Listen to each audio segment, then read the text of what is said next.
I noticed that everyone's primal fears were being triggered.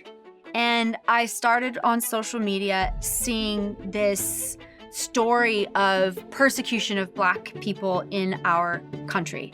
And I was like, how did I miss this? Like, this was supposed to be existing this whole time. Was I not listening? And I was reactive.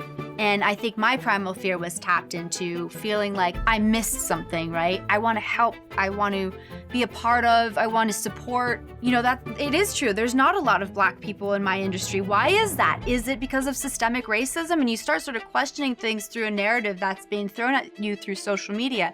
And you become on this hamster wheel, right?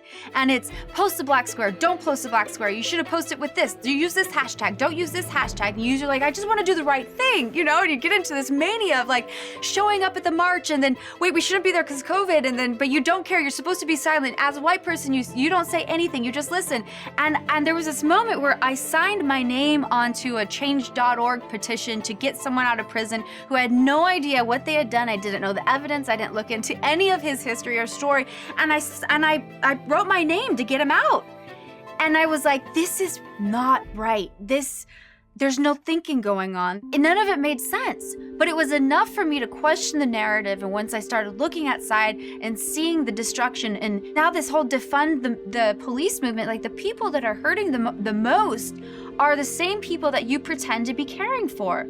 Black communities, minority communities, they're the ones who are now getting the policemen and women ripped out of there by cutting the funding of their departments. Like, the crime is going up. Do you actually care what's going on?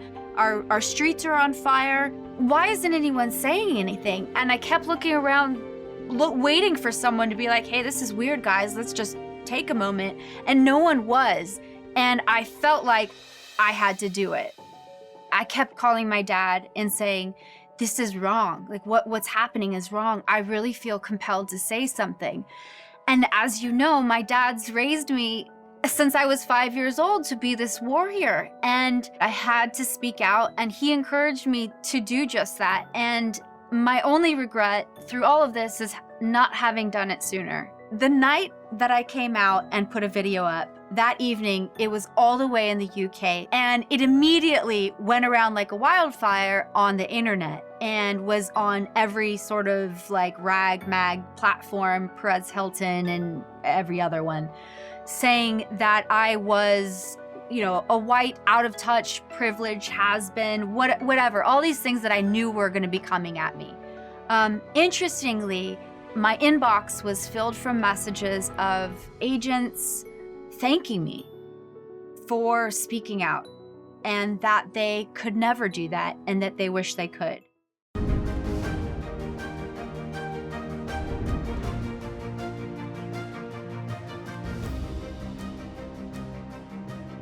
Thank you for watching this video. To keep PragerU videos free, please consider making a tax-deductible donation.